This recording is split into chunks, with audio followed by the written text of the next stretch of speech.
You wouldn't believe it if I didn't live through it myself. The HOA came onto my land, poured cement into a creek that had been running through my property since before the town even existed. They claimed it was unsightly, said it attracted pests. But they didn't realize that the water they buried was the same water holding their fancy neighborhood together.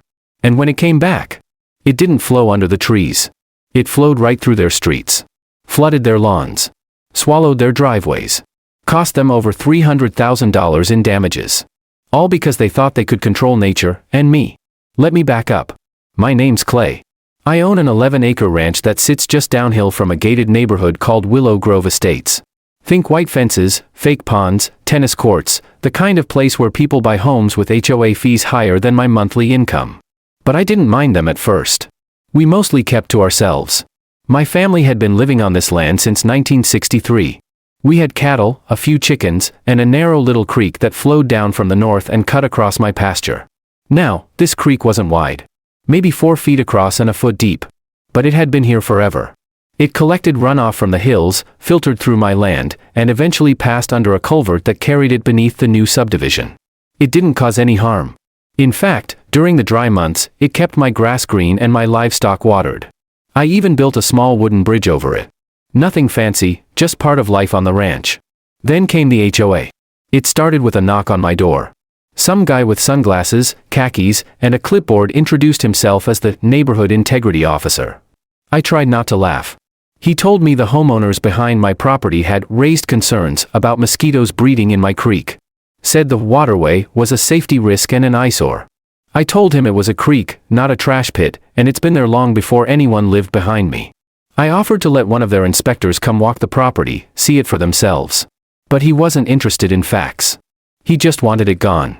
2 weeks later, I came back from a feed run to find a work crew on the back edge of my property. Bulldozers. Concrete mixers. Men in orange vests dumping gravel and cement into the creek bed like it was just a ditch. I hit the brakes, jumped out of my truck, and stormed over. They claimed they had emergency drainage clearance from the HOA. I asked where the permits were. They didn't have any. You'd think this would have stopped them. But nope, they finished the job that afternoon.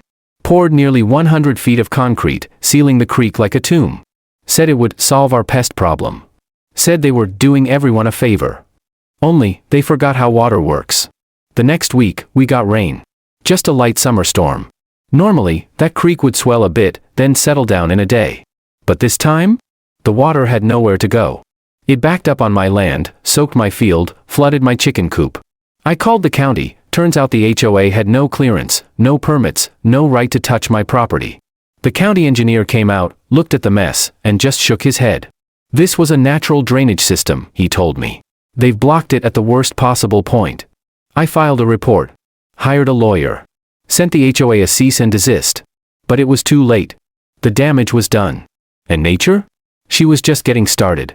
By the time fall hit, we got a few real storms. Not hurricanes or anything, just heavy rainfall. But within hours, the entire lower half of Willow Grove was underwater. Their scenic walking paths turned into rivers. Their manicured backyards became swamps. Some of their driveways? Completely submerged. One guy's Lexus floated down the street like a canoe. Turns out, that little creek they cemented wasn't just carrying my water. It was their natural drainage outlet too. All that rainwater from their rooftops and roads used to flow through my land via that creek. But now? It had nowhere to go. So it pooled. And when it couldn't pool anymore, it surged back into the neighborhood. The HOA scrambled. They brought in pump trucks. Hired emergency contractors. Spent tens of thousands trying to divert the water. But it was like trying to stop a burst pipe with duct tape. They dug trenches. Installed temporary sump pumps. Built sandbag barriers around their clubhouse. Every solution failed. And guess what? They still refused to admit what they did. Instead, they tried to blame me. Claimed I tampered with the waterway. Said I was responsible for the flooding. I brought in a hydrologist who laughed when he saw their cement work. He called it the most short-sighted drainage modification I've ever seen. Wrote a report. I sent it to the county. The HOA tried to file suit against me, and the county shut them down hard. Then came the winter. Snow melted faster than usual that year. The ground was already saturated. That first warm spell in March? It triggered a full-blown flood. 3 homes got so much water, the drywall had to be gutted. Black mold. Ruined foundations. One house was declared uninhabitable. Insurance wouldn't cover it, preventable infrastructure failure. By the time summer rolled around again, the HOA had spent nearly $300,000 on pumping, landscaping, and emergency repair. Their budget was drained. Dues went up. Residents got angry. Real angry. I started getting calls. Not from the HOA, from the homeowners themselves. Some wanted to apologize. Others begged for help. Asked if I could do something to help redirect the water again. One even offered to help pay to dig a new trench. But I had learned my lesson. This was never about water. It was about control. The HOA thought they could reshape the land to suit their view of perfection. They thought they could ignore history, ignore nature, and ignore me. And they paid for it. Eventually, I did fix the creek.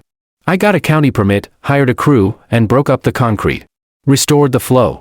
It cost about $10,000. Took less than a week.